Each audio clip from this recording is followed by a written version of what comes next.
Hello friend, my self Sachin Malik. आज मैं आपको सीपीसी का एक महत्वपूर्ण चैप्टर जो कि डील करता है टेम्परेरी इंजंक्शन से ऑर्डर 39 रूल 1 से 5 तक। जो ऑर्डर 39 है वो डील करता है टेम्परेरी इंजंक्शन एंड इंटरकोलेक्टरी ऑर्डर्स की। तो फ्रेंड, चैप्टर शुरू करने से पहले मेरी आप सभी से हम्बल रिक्वेस्ट है कि आपको अगर मेरे लेक्चर अच्छे लगते हैं तो आप मेरे चैनल को सब्सक्राइब कर सकते हैं, अपने फ्रेंड्स में शेयर कर सकते हैं, कमेंट कर सकते हैं, लाइक कर सकते हैं। अब बात करें फ्रेंड्स, जो ऑर्डर 39 है उसको शुरू करने से पहले मैं आपको आज इंजंक्शन क्या होती है, इंजंक्शन के कितने टाइप होते हैं, टेम्परेरी इंजंक्शन क्या होती है, परमानेंट इंजंक्शन क्या होती है, इंजंक्शन का मीनिंग क्या होता है, इंजंक्शन के ग्राउंड्स क्या होते हैं, इन सब के बारे में डिस्कस करूंगा। जो कि आपको ऑर्डर 39 पढ़ने से पहले इन बातों का पता होना नेसेसरी है, अदरवाइज आपको इंजंक्शन का जो चैप्टर है समझ नहीं आएगा। बात करें फ्रेंड्स सबसे पहले इंट्रोडक्शन की। जो ऑर्डर 39 है वो डील करता है टेम्परेरी इंजंक्शन से एंड इंटरकोलेक्टरी ऑर्डर से। जो टेम्परेरी इंजंक्शन है वो रूल 1 to 5 में डिफाइन है और जो इंटरकोलेक्टरी ऑर्डर है वो रूल 6 to 10 में डिफाइन है। सबसे पहले तो फ्रेंड में आज बात करेंगे हम इंजंक्शन की, इंजंक्शन के मीनिंग की, इंजंक्शन के टाइप की, इंजंक्शन और सटे में क्या डिफरेंट होता है और इंजंक्शन कितने प्रकार की होती है और अदर राइट। अब सबसे पहले इंजंक्शन का जो बात करें, इंजंक्शन एक जुडिशियल प्रोसेस है जिसमें कोर्ट पार्टीज को ऑर्डर देती है कुछ ना करने के लिए, कुछ करने के लिए, किसी पर्टिकुलर एक्ट के लिए, राइट। पार्टीज कौन होती हैं? पार्टीज होती है प्लेंटिफ एंड डिफेंडेंट, राइट। अब बात करें इंजंक्शन की जो इम्पोर्टेंस है वो क्या है। इंजंक्शन किसी काम को रोकने के लिए दिया जा सकता है और किसी काम को करने के लिए दिया जा सकता है। मतलब कि कोई कोर्ट ऑर्डर दे सकती है किसी पर्टिकुलर एक्ट को ना करने के लिए या किसी पर्टिकुलर एक्ट को करने के लिए कोर्ट ऑर्डर दे सकती है। एक बात आपको फ्रेंड्स क्लियर कर देता हूँ, जो सटे है और सटे एंड इंजंक्शन में डिफरेंट होता है। सटे कोर्ट के द्वारा कुछ काम को रोकने के लिए दिया जा सकता है, जैसे कि किसी के लिए अरेस्ट के लिए कोई वारंट आया हुआ है उसको रोकने के लिए भी कोर्ट सटे दे सकता है। सटे एक जुडिशियल प्रोसीडिंग है। और इंजंक्शन क्या है? इंजंक्शन क्या है? पर्सन और पार्टी से रिलेटेड होती है। लाइक कोई पर्सन ऐसा कोई कार्य लगातार करता आ रहा है जिससे जो दूसरा पर्सन है उसको इंजरी पहुंच रही है या प्रेजुडाइज हो रहा है, तो कोर्ट ऐसा काम को रुकवाने के लिए कंपेल कर सकती है, उसे हम इंजंक्शन कहते हैं। मतलब किसी काम को रुकवाने के लिए, मतलब एक बंदा है, ए और बी के बीच एक प्लॉट को लेकर झगड़ा चल रहा है। अब ए क्या करता है, उस प्लॉट पे कंस्ट्रक्शन करने लग जाता है, तो बी कोर्ट में जाता है किस चीज़ के लिए? इंजंक्शन के लिए। तो बी क्या करेगा? बी कोर्ट को बोलेगा कि ये है जो मेरा वो प्लाट मेरा है।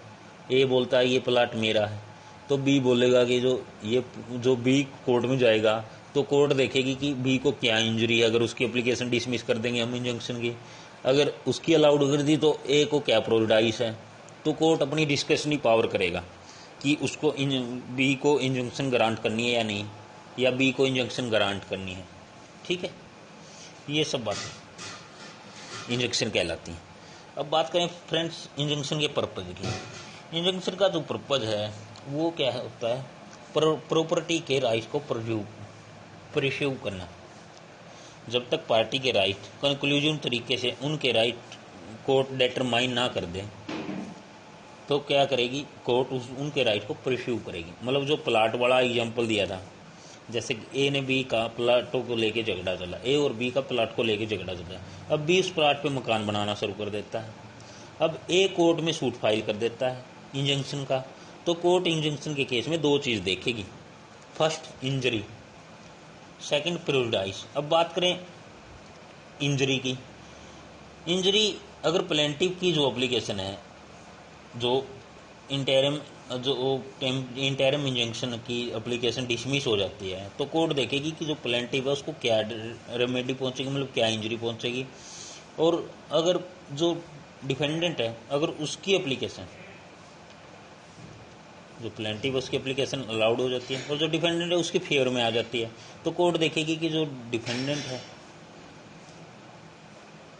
प्लेंटिव की। एक केस में तो एप्लीकेशन डिसमिस हो गई, उसमें तो कोर्ट देखेगी कि प्लेंटिव को क्या इंजरी पहुंची है।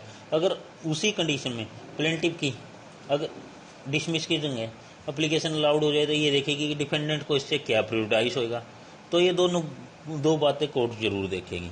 वहाँ कोर्ट अपनी डिस्क्रिशनरी पावर को भी यूज करेगी, मतलब कि कोर्ट स्टेटस को मेंटेन कर सकती है यथाशक्ति बनाने रखने के लिए।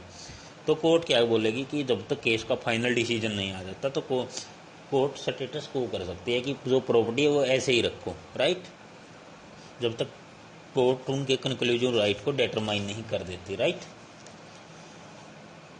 अब बात करें friends types of injunction. Type of injunction friends दो तरीके के दो टाइप बताए गए हैं, temporary injunction, permanent injunction. Temporary injunction order 39 rule 1 to 5 में डिफाइन है, और जो परमानेंट इंजंक्शन है वो सेक्शन 38 to 42 तक स्पेसिफिक रिलीफ एक्ट में दी गई है। अब बात करें फ्रेंड्स परमानेंट इंजंक्शन की। परमानेंट इंजंक्शन को परपेचुअल इंजंक्शन भी कहा जाता है। नाम से ही पता चलता है कि पार्टी के फॉर एवर के लिए रिस्टेन के लिए कर दिया जाता है उस इंजंक्शन में, उसे परमानेंट इंजंक्शन कहते हैं। जो पार्टी है उसको रिस्टेन कर दिया जाता परमानेंट, कि आप ऐसा कोई एक्ट नहीं करोगे, राइट, उसे बोलते परमानेंट इंजंक्शन। और किस चीज़ के लिए? कोई स्पेसिफिक एक्ट नहीं करने के लिए। परमानेंट इंजंक्शन हमेशा मेरिट पे दी जाती है, उसमें कोर्ट दोनों पार्टियों को सुनने के बाद ही कोई जजमेंट दिया जाता है, और जो जजमेंट आता है उसकी जो जजमेंट कोर्ट ने अनाउंस किया उसकी जो डिग्री बनती है उसमें स्पेशल मेंशन किया जाता है कि आप ऐसा कोई कार्य नहीं करोगे जिससे मतलब क्या है कि वायलेशन क्रिएट हो, तो उसे बोलते परमानेंट इंजंक्शन। परमानेंट इंजंक्शन एक तरीके की क्या है कि एक बंदा है, बी एक बंदा है, ए का प्लाट के लिए झगड़ा ए और बी का प्लाट के लिए झगड़ा चला हुआ है।